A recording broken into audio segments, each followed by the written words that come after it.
هاي شنو؟ منو؟ شاكو؟ من دخل على اليوتيوب؟ اني. ايه يا جماعة، شلونكم؟ شخباركم؟ ان شاء الله زينين. هذا اول فيديو لي باليوتيوب بهذا السيت اب.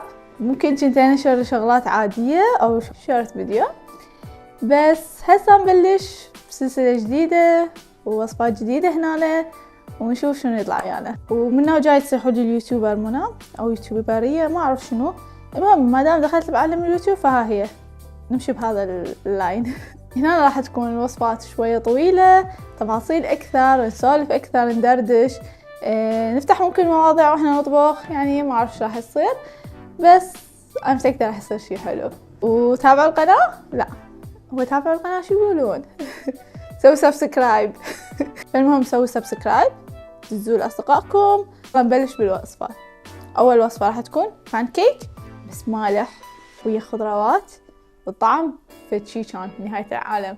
أمس جربت الوصفة وكلش حبيتها، وقلت خلاص دخلت ببالي إني أصورها يوتيوب، ها هي.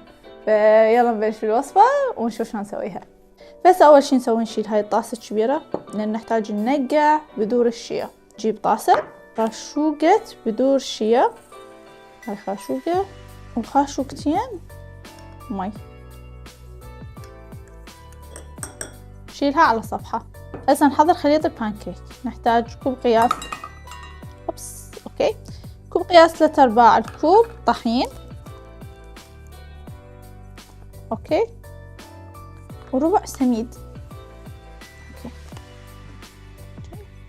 وشوية ملح لا تكثرون، ومي بدرجة حرارة الغرفة. نضيف المي بالتدريج. صار هيك قوامه، بس اريده اثقل، فراح ازيد شوية طحين. زدت مي هواية، نزيد شوية، اوكي، اعتقد هيجي تمام. هسه نضيف خاشوقة بيكنج باودر على ما تطلع عندنا فلافي. نضيفها. شنو ردت؟ زيت زيتون. راح اجيب وجهي، راح نضيف زيت زيتون كمية لا بأس فيها. هذا عندنا هيك الخليط. راح اضيف الخليط، راح اجيب الخاشوقة واجي بس شوف قوام بذور الشيا شلون صار.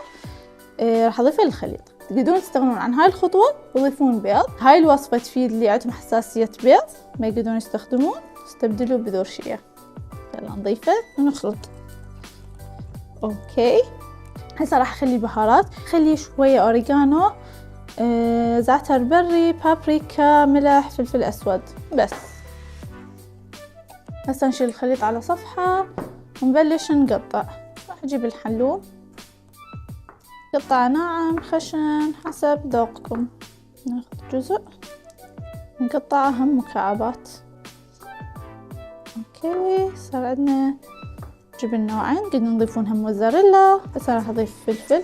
هسه شوية بقدونس، خلي الجزر اخر شي، ونبلش نقطع.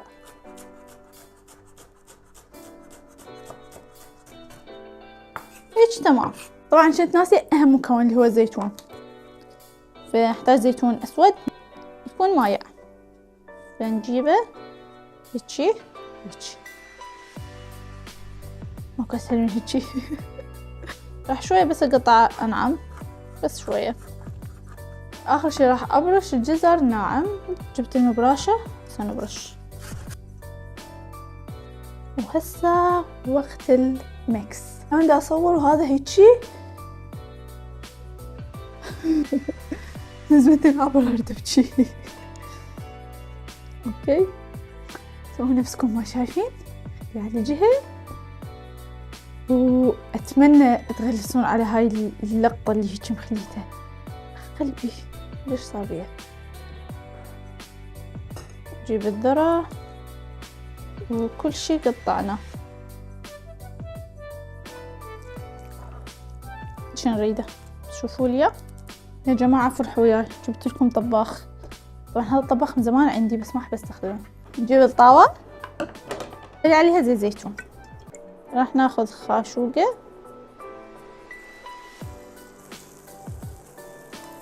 ننتظرهم يستوون.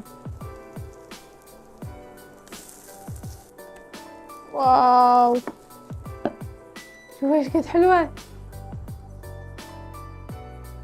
خلصت الكمية، سويت لي 12 وحدة بهذا الحجم. ما شنو هاي ذرة متطافر، شلون اشيله حار. زين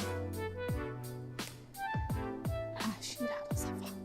اسوي وياه الغميسة على السريع. هنا عندي لبن، راح اخلي وياه نعناع مجفف، شوية ملح،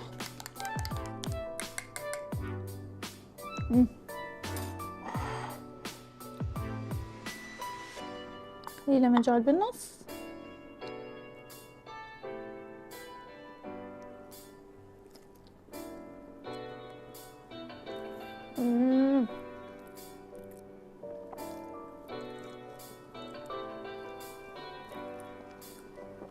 ناقصها بس فلفل حار، شو طعمها مو حار مو لاذع، اما الباقي كلش طيبة. خلنا نشرب مي، ناكل وحدة ثانية.